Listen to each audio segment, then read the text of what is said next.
दोस्तों, अगर आप भी महेंद्र सिंह धोनी और ऋषभ पंत को बेहतर बल्लेबाज और कप्तान मानते हैं तो हमारी इस वीडियो को लाइक जरूर कीजिएगा। दोस्तों, दिल्ली के खिलाफ चेन्नई की हार के बाद रो पड़े कप्तान गायकवाड़ और कह दिया कुछ ऐसा जिसे सुनकर आप भी रह जाएंगे दंग। जी हां दोस्तों, चेन्नई और दिल्ली के बीच खेले गए रोमांचक मैच में दिल्ली की टीम को जीत मिली है, जिसके बाद चेन्नई की टीम के कप्तान ऋतुराज गायकवाड़ का बयान सामने आया है। इस दौरान उन्होंने चेन्नई की हार के बाद एक ऐसा बयान हैरान कर देने वाला जारी किया जिसको सुनकर आपके बेहोश उड़ जाएंगे। तो आखिरकार चेन्नई के खिलाफ दिल्ली की जीत के बाद कप्तान ऋतुराज गायकवाड़ ने क्या बयान जारी किया तो आपको बताएंगे ही, तो जानने के लिए वीडियो को पूरा एंड तक जरूर देखेगा। लेकिन उससे पहले आपको क्या लगता है ऋषभ पंत और महेंद्र सिंह धोनी में कौन है सबसे खतरनाक बल्लेबाज, अपनी राय में नीचे कमेंट बॉक्स में जरूर दीजिएगा। दोस्तों, जैसा कि आपको पता है, दिल्ली और चेन्नई के बीच आज एक रोमांचक मैच विशाखापट्टनम के मैदान पर खेला गया, जहां पर इस मैच में दिल्ली की टीम ने टॉस जीतकर पहले बल्लेबाजी करते हुए 191 रन 6 विकेट के नुकसान पर 20 ओवर के अंदर बना दिए और 192 रनों का लक्ष्य चेन्नई की टीम को दिया। इस दौरान दिल्ली की टीम की तरफ से डेविड वार्नर ने 52, ऋषभ पंत ने 51 रन का योगदान दिया। ऐसे में दिल्ली की टीम के खिलाफ चेन्नई की टीम को मिली करारी हार के बाद अब चेन्नई के कप्तान ऋतुराज गायकवाड़ ने होश उड़ा देने वाला बयान जारी किया है, जिसमें चेन्नई के कप्तान ऋतुराज गायकवाड़ ने बयान देते हुए कहा कि इस मैच में चेन्नई की टीम के हार के सबसे बड़े कारण दिल्ली की टीम के कप्तान ऋषभ पंत रहे हैं, क्योंकि जिस प्रकार से उन्होंने आज इस मैच के अंदर बेहतर बल्लेबाजी करते हुए टीम को जीत दिलाने का काम किया, वह वास्तव में काफी ज्यादा बेहतरीन काम था, क्योंकि इस तरीके का प्रदर्शन बेहद कम तरीके से देखने को मिलता है। लेकिन जिस तरीके से आज चेन्नई की टीम के खिलाफ दिल्ली के कप्तान ने बेहतर बल्लेबाजी करते हुए अपने अकेले दम पर स्कोर कार्ड को काफी तेजी देने का काम किया, वो बताता है कि दिल्ली की टीम इस समय किस मजबूत स्थिति के साथ गुजर रही है। हालांकि दिल्ली की टीम के लिए ऋषभ पंत के अलावा डेविड वार्नर ने भी बेहतर प्रदर्शन किया है, लेकिन जिस प्रकार से ऋषभ पंत ने कप्तान की जिम्मेदारी के साथ टीम को आगे ले जाने का काम किया, उसी तरीके का काम इस मैच के अंदर चेन्नई के कप्तान के तौर पर मैंने नहीं किया है। इसके अलावा उन्होंने आगे बयान देते हुए कहा, शुरू की इस मैच में चेन्नई की टीम की तरफ से शुरू में दबाव आने के बाद बाकी के बल्लेबाज बेहतर प्रदर्शन कर सकते थे और उनकी जिम्मेदारी बनती थी कि वह आज इस मैच के अंदर बेहतर प्रदर्शन कर टीम को जीत दिलाने का काम करे, लेकिन ऐसा इस मैच के अंदर आज देखने को नहीं मिला। इस दौरान दिल्ली की टीम की तरफ से जिस प्रकार कप्तान ऋषभ पंत ने बेहतर बल्लेबाजी की, उस तरीके की बल्लेबाजी आज इस मैच के अंदर देखने को नहीं मिली, जहां पर महेंद्र सिंह धोनी हार के मुख्य जिम्मेदार रहे, क्योंकि महेंद्र सिंह धोनी के ऊपर काफी ज्यादा टीम निर्भर थी और उम्मीद थी कि अंतिम समय पर महेंद्र सिंह धोनी अपनी बेहतरीन बल्लेबाजी के साथ शानदार बल्लेबाजी से सभी को प्रभावित कर सकते हैं। वहीं इस तरीके का बेहतर प्रदर्शन आज महेंद्र सिंह धोनी के द्वारा देखने को नहीं मिला, जिसके चलते इस मैच में चेन्नई की टीम हार गई। ऐसे में हार के सबसे बड़े जिम्मेदार महेंद्र सिंह धोनी रहे हैं। तो दोस्तों, आपको क्या लगता है इस मैच में चेन्नई की टीम के हार का मुख्य कारण क्या रहा? अपनी राय में नीचे कमेंट बॉक्स में जरूर दें। दोस्तों, आईपीएल 2024 का सबसे रोमांचक मुकाबला तो गुरु और शिष्य ऋषभ पंत और महेंद्र सिंह धोनी की टीमों के बीच खेला गया, जहां विशाखापट्टनम के मैदान पर हुए जबरदस्त घमासान में जो हुआ उसने तो पूरी दुनिया में हाहाकार मचा दिया। खासतौर पर यह मुकाबला ऋषभ पंत की वापसी के लिए यादगार साबित हुआ, जहां दिल्ली की टीम ने पहले बल्लेबाजी करने का फैसला किया तो फिर डेविड वार्नर के साथ मिलकर पृथ्वी शॉ ने चेन्नई के गेंदबाजों को बेदर्दी से पीटा।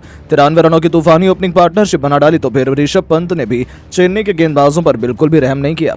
आते बेहतरीन चौके से अपना खाता खोलने वाले इस खूंखार बल्लेबाज ने चेन्नई के बड़े बड़े गेंदबाजों मुस्तफिजुर से लेकर पथिराना, दीपक चहर, हर किसी को बेरहमी से पिटाई की। देखते ही देखते चौके छक्कों की ऐसी झड़ी लगाई कि केवल 32 गेंद पर ही अपना तूफानी अर्धशतक ठोक डाला। इस दरमियान उनके बल्ले से 4 खतरनाक चौके और 3 तूफानी छक्के भी निकले थे, जिसकी बदौलत उन्होंने अपनी टीम को 20 ओवर में 191 रनों तक पहुंचा दिया। तो इस लक्ष्य का पीछा करते हुए दिल्ली के टॉप ऑर्डर पर उन्होंने ऐसे ही तीर छोड़ा कि महेंद्र सिंह धोनी के भी पसीने छुड़ा दिए। जी हां दोस्तों, पहला ही ओवर उन्होंने खलील अहमद को दिया और इस गेंदबाज ने आते ही एक के बाद एक लगातार 2 ओवरों में ऋतुराज और सचिन रविंद्र को वापस भेजकर चेन्नई की कमर तोड़ दी थी। तो अब जब डैरेन मिचेल और रहाणे के बीच साझेदारी पनपने लगी, तब ऋषभ पंत ने अक्षर पटेल का इस्तेमाल किया और अक्षर पटेल ने मिचेल को वापस भेजकर चेन्नई की कमर तोड़ दी। जहां ऋषभ पंत के मास्टर प्लान ने इस मैच का पूरा पासा पलट दिया और ऋषभ पंत को इस मैच की हाईलाइट बनकर रह गए। यहां तक कि उनके कप्तानी स्किल्स और बैटिंग से दुनिया भर के कई बड़े बड़े क्रिकेट दिग्गज भी काफी ज्यादा इंप्रेस नजर आए हैं। जी हां दोस्तों, जहां एक तरफ कमेंट्री कर रहे सुरेश रैना ने कहा कि ऋषभ पंत में धोनी भाई की झलक दिखती है, यह कहना गलत नहीं होगा। जिस तरीके से आज ऋषभ पंत ने बल्लेबाजी की कप्तानी की, मुझे उसमें धोनी भाई नजर आ रहे थे।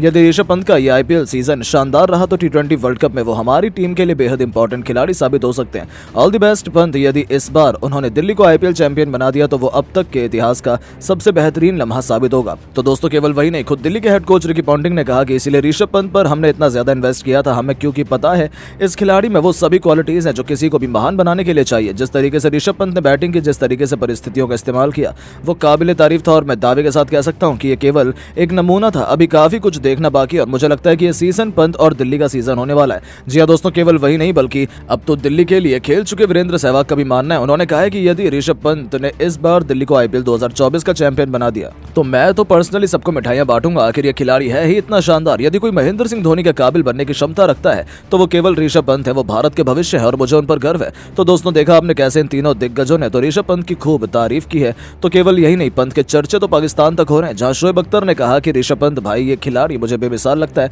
माशाल्लाह जिस तरीके से उसने बैटिंग की पुरानी यादों को ताज़ा कर दिया, उसकी सबसे बड़ी खूबी है कि वो बेबाक है, चाहे बैटिंग में हो, चाहे कप्तानी में हो, चाहे मैदान में हो। मुझे उसका यही अंदाज सबसे ज्यादा पसंद है और मैं तो देखना चाहूंगा कि ऋषभ पंत आगे आईपीएल में क्या क्या करता है। जी हाँ दोस्तों, पूरी दुनिया ऋषभ पंत की मुरीद हो गई है, हर तरफ पंत पंत ही सुनने को मिल रहा है। लेकिन अब आपको क्या लगता है कि ऋषभ पंत और महेंद्र सिंह धोनी में कौन अपनी टीम को आईपीएल 2024 का चैंपियन बना पाएगा? अपनी राय नीचे कमेंट बॉक्स में जरूर। दोस्तों, आईपीएल का सबसे रोमांचक मुकाबला विशाखापट्टनम के मैदान पर खेला गया। इस मुकाबले में चेन्नई सुपर किंग और दिल्ली कैपिटल की टीम आमने सामने थी, यानी यूं कह लीजिए गुरु और शिष्य आमने सामने खड़े थे। इस मैच में दिल्ली कैपिटल ने टॉस जीतकर पहले बल्लेबाजी करने का फैसला लिया और दिल्ली की तरफ से ओपनिंग की शुरुआत करने मैदान पर पृथ्वी शॉ के साथ डेविड वार्नर उतरे। वहीं चेन्नई की तरफ से पहले ओवर लेकर आए दीपक चहर बेहद ही खतरनाक गेंदबाजी का नजारा दिखा रहे थे, लेकिन दिल्ली के बल्लेबाज भी अलग इरादे से मैदान पर उतरे थे। इन दोनों खिलाड़ियों का पालन रोकने का नाम नहीं ले रहा था। एक के बाद एक चेन्नई के हर गेंदबाजों पर टूटकर प्रहार कर रहे थे। ये दोनों बल्लेबाज तूफानी अंदाज में बल्लेबाजी कर रहे थे। वार्नर तो चौके छक्कों की बारिश कर रहे थे। देखते देखते इन दोनों बल्लेबाजों ने अपनी टीम के स्कोर को 50 रनों के पास पहुंचा दिया और अर्धशतकीय साझेदारी पूरी कर ली। इसके बाद भी दोनों खिलाड़ियों का बल्ला रुकने का नाम नहीं लिया। पावर प्ले के 6 ओवर में ही अपने टीम को 62 रनों तक पहुंचा दिया। देखते ही देखते डेविड वार्नर अपने अर्धशतक के भी बेहद करीब आ गए। टीम के लिए 9वां ओवर फेंकने आए रविंद्र जडेजा को देखते ही देखते डेविड वार्नर बौखला गए और पहली गेंद पर उन्होंने शानदार छक्का लगाकर स्वागत किया और इसी ओवर में वार्नर ने एक सिंगल लेकर अपना तूफानी अर्धशतक केवल 32 गेंद में ठोक दिया। टीम के लिए 10वां ओवर फेंकने आए मुस्तफिजुर रहमान की तीसरी गेंद पर डेविड वार्नर पथिराना को कैच दे बैठे और 52 रन बनाकर पवेलियन दिल्ली कैपिटल्स को 93 के स्कोर पर पहला झटका लग गया। लेकिन पृथ्वी शॉ मैदान पर टिके हुए थे। अब इनका साथ देने के लिए मैदान पर कप्तान ऋषभ पंत आ चुके थे। इन दोनों खिलाड़ियों ने मिलकर टीम के स्कोर को 10 ओवर में 95 रनों तक पहुंचा दिया। वार्नर के जाने के बाद पृथ्वी शॉ अपना अंदाज दिखाना शुरू कर चुके थे। जडेजा की तीसरी गेंद पर उन्होंने शानदार छक्का लगाया, लेकिन जडेजा के आगे पृथ्वी शॉ भी ज्यादा देर तक मैदान पर टिक नहीं सके। अगली गेंद पर उन्होंने महेंद्र सिंह धोनी को कैच दे दिया। दिल्ली कैपिटल्स को 103 रनों के स्कोर पर दूसरा झटका लग गया। पृथ्वी शॉ 43 रन बनाकर 27 गेंद में पवेलियन लौट गए। अब ऋषभ पंत का साथ देने नए बल्लेबाज मिचेल मार्श आ चुके थे, लेकिन टीम के लिए 15वां ओवर फेंकने आए मथीशा पथिराना ने इस ओवर में पूरा खेल पलट कर रख दिया। उन्होंने अपने पहले ओवर की चौथी गेंद पर मिचेल मार्श को क्लीन बोल्ड किया। उसके बाद अंतिम गेंद पर ट्रिस्टन स्टब्स को भी क्लीन बोल्ड कर पवेलियन का रास्ता दिखा दिया। दिल्ली का विकेट 4 विकेट 134 रनों पर गिर गया, लेकिन पंत मैदान पर टिके हुए थे। उसका साथ देने के लिए अक्षर पटेल आ चुके थे। ऋषभ पंत बेहद ही खतरनाक बल्लेबाजी कर रहे थे और देखते ही देखते उन्होंने भी 31 गेंद का सामना करते हुए 3 गगनचुंबी छक्के और 4 चौके की मदद से अर्धशतक ठोक दिया। लेकिन 10 तक अर्धशतक लगाने के बाद मथीशा पथिराना के ऋषभ पंत के शिकार हो गए। अंत में अक्षर पटेल और अभिषेक परेल ने मिलकर अपनी टीम के स्कोर को 20 ओवर में 191 रनों का लक्ष्य चेन्नई के सामने खड़ा कर दिया। इस लक्ष्य का पीछा करने उतरी चेन्नई सुपर किंग की टीम ओपनिंग करने मैदान पर आई। ऋतुराज गायकवाड़ के साथ रचिन रविंद्र दोनों बल्लेबाज बेहद ही आक्रामक अंदाज में नजर आ रहे थे। वहीं दिल्ली की तरफ से पहले ओवर लेकर आए टीम के सबसे खतरनाक गेंदबाज खलील अहमद बेहद खतरनाक गेंदबाजी का नजारा दिखा रहे थे। चेन्नई के बल्लेबाजों को रन बनाना बेहद ही मुश्किल हो रहा था और खलील अहमद इसी ओवर की अंतिम गेंद पर ऋतुराज गायकवाड़ को पवेलियन का रास्ता दिखाकर दिल्ली कैपिटल्स को पहला विकेट दिला दिया और मैच पूरी तरह से हावी हो गई। दिल्ली कैपिटल्स की टीम अब मैदान पर बल्लेबाजी करने आए जिनके रहाणे। वहीं टीम के लिए दूसरा ओवर लेकर आए ईशांत शर्मा, ये भी खतरनाक गेंदबाजी का नजारा दिखा रहे थे। चेन्नई के बल्लेबाजों को रन बनाना बेहद मुश्किल हो रहा था। ईशांत शर्मा इस ओवर में केवल 3 रन दे पाए और चेन्नई का स्कोर 2 ओवर में केवल 6 रन बन पाया। टीम के लिए एक बार फिर तीसरा ओवर लेकर आए खलील अहमद। चेन्नई के बल्लेबाजों को कुछ समझ नहीं आ रहा था, एक एक रन के लिए तरस रहे थे। खलील अहमद ने इसी ओवर की 5वीं गेंद पर इस बार रचिन रविंद्र को पवेलियन का रास्ता दिखा दिया। 7 रनों के स्कोर पर चेन्नई के 2 बल्लेबाज पवेलियन जा चुके थे। दिल्ली की टीम पूरी तरह से हावी हो चुकी थी। अब टीम को संभालने के लिए चेन्नई की तरफ से मैदान पर डेरिल मिचेल आ चुके थे। इन दोनों बल्लेबाजों के कंधों पर टीम की अहम जिम्मेदारी थी। 3 ओवर में चेन्नई का स्कोर केवल 7 रन बन पाया था। टीम के लिए चौथा ओवर लेकर आए एक बार फिर ईशांत शर्मा। मैदान पर दिल्ली के गेंदबाजों को काफी स्विंग मिल रही थी, जिसके कारण चेन्नई के बल्लेबाजों को रन बनाना बेहद ही मुश्किल हो रहा था। चेन्नई के बल्लेबाज अभी तक एक भी बाउंड्री नहीं लगा सके थे, लेकिन तभी ईशांत शर्मा की 5वीं गेंद पर रहाणे ने करारा प्रहार करते हुए चौका जड़कर अपनी टीम के स्कोर को तेजी से आगे बढ़ाया।